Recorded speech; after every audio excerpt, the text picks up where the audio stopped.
Bismillahirrahmanirrahim. Assalamualaikum warahmatullahi wabarakatuh. Perkenalkan, nama saya Alam Syah Jiwanegara dengan NIM 101182445. Di sini saya akan menjelaskan materi tentang algoritma Kniers-Neighbor atau disingkat KNN. Oke, pertama kita lihat dulu apa definisi daripada algoritma Kniers-Neighbor ini. Kalau kita lihat atau kita artikan secara langsung, kata neighbor itu adalah tetangga. Dan near itu artinya dekat. Jadi nearest neighbor itu tetangga terdekat ya. Mungkin begitulah ceritanya. Namun kita lihat dulu apa yang Wikipedia katakan tentang algoritma Kniers-Neighbor ini. Algoritma Kniers-Neighbor ini atau disingkat KNN adalah sebuah metode untuk melakukan klasifikasi terhadap objek berdasarkan data pembelajaran yang jaraknya paling dekat dengan objek tersebut. Nah, jadi tentu ya di sini kita akan melakukan pengukuran jarak. Nah, sebentar nanti kita akan melihat bagaimana kita akan melakukan pengukuran jarak.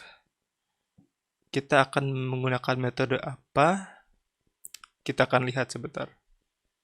Nah, untuk lebih memahami tentang algoritma Kniers-Neighbor ini, maka saya akan memberikan sebuah gambaran. Contoh. Nah, di sini ada kelas burung ya. Dan kelas ayam.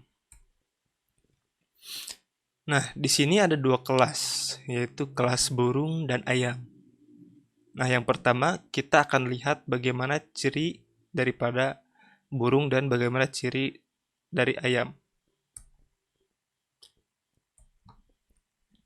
Nah, untuk ciri burung memiliki ciri seperti berikut, yaitu bersayap, memiliki dua kaki, mempunyai ekor, bisa terbang tinggi, dan berkicau. Sedangkan ciri untuk ayam yaitu bersayap, memiliki dua kaki, mempunyai ekor, hanya bisa terbang rendah, dan berkokok, bukan berkicau. Nah, jadi kita di sini bisa melihat ada dua kelas, yaitu kelas burung dan kelas ayam, dengan cirinya masing-masing. Nah, bagaimana kalau misalkan ada kelas lagi? Misalkan saya akan kasih nama kelas baru, yaitu hewan XXX, yang memiliki ciri seperti berikut. Nah, yaitu memiliki ciri bersayap. Oh, ini belum diganti. Bersayap, memiliki 3 kaki, bisa terbang tinggi, berkicau, dan bertanduk.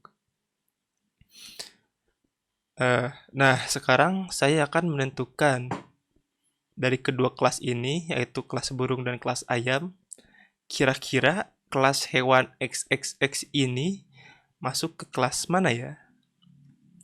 Nah, melalui metode Kniers-Neighbor,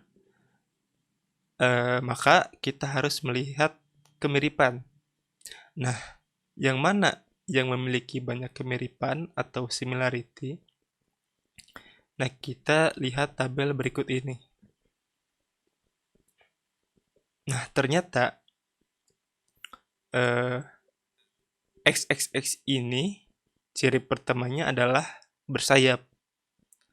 Apakah dimiliki oleh burung bersayap? Oke, ternyata dimiliki oleh burung.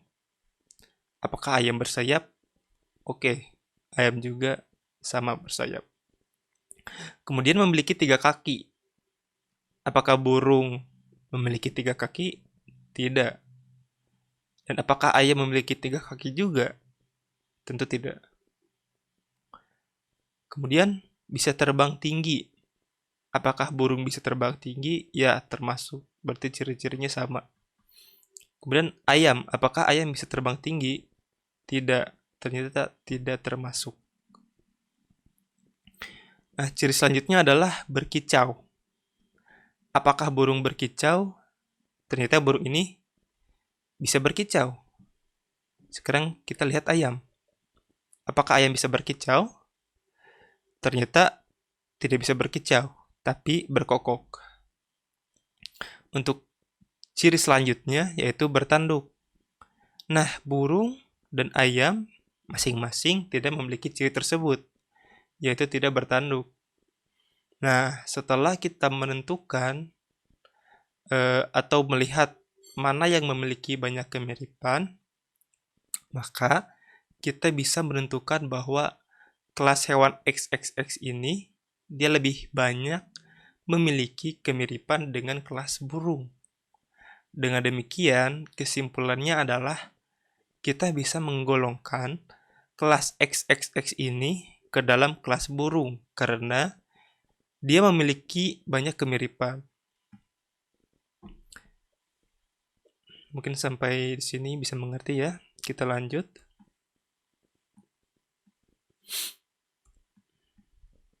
Oke, untuk selanjutnya. Kemiripan atau similarity dalam algoritma Kinnears-Neighbor.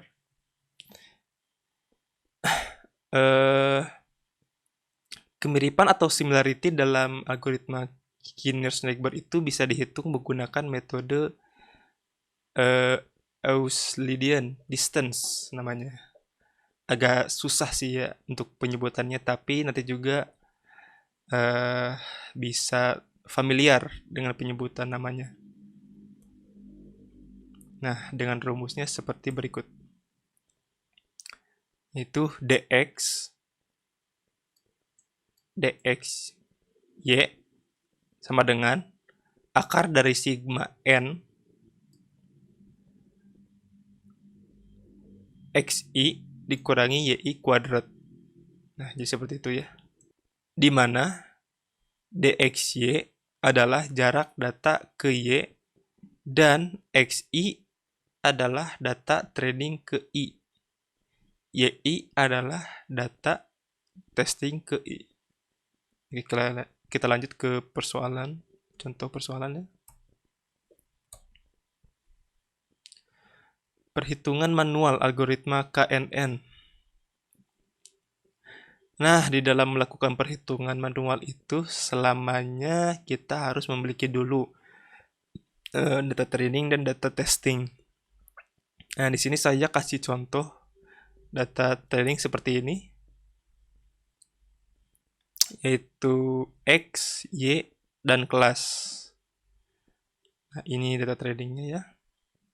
Setelah kita mendapatkan data training, maka kita akan menentukan data testing. Nah, dan data testingnya seperti berikut. X sama dengan 3, Y sama dengan 2. Nah, kita belum mengetahui nih, X sama dengan 3, Y sama dengan 2 ini masuk ke kelas mana? Kelas A atau ke kelas B? Nah, sama seperti penentuan kelas hewan yang XXX sebelumnya. Apakah masuk ke kelas burung atau ke kelas ayam? Oke, kita lanjutkan. Kita akan menyelesaikannya setelah kita mengetahui data training dan data testing. Maka kita akan menghitung menggunakan Euclidean distance. Nah, ini data training dan yang di bawah adalah data testing. Yang pertama, kita akan menentukan nilai K. Mungkin ada yang kebingungan dari mana kita mengambil nilai K. Nah, nilai K itu kita yang menentukan ya. Yang pertama, kita menentukan nilai K. Di sini kita tentukan nilai K-nya 3 sama dengan 3.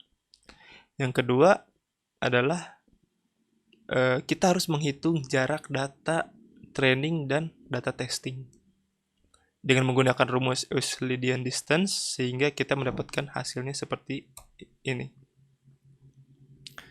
Nah, untuk Euclidean distance pertama, nah 1,2 ini didapat dari tabel di atas data training. dan 3 didapat dari data testing. Dikuadratkan, kemudian ditambah 2,3 dikurangi 2 kuadrat. Hasilnya 1,825.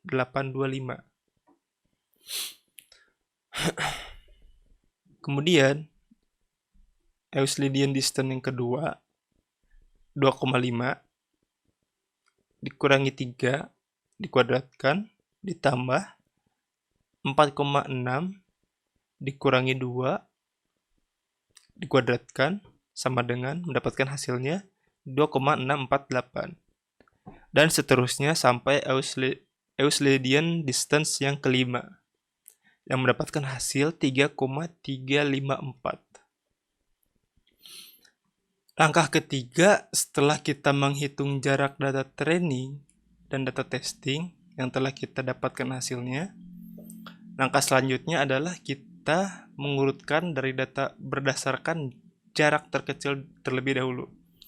Nah, kita bisa lihat di sini jarak terkecilnya yang mana dan kita urutkan mulai dari yang terkecil.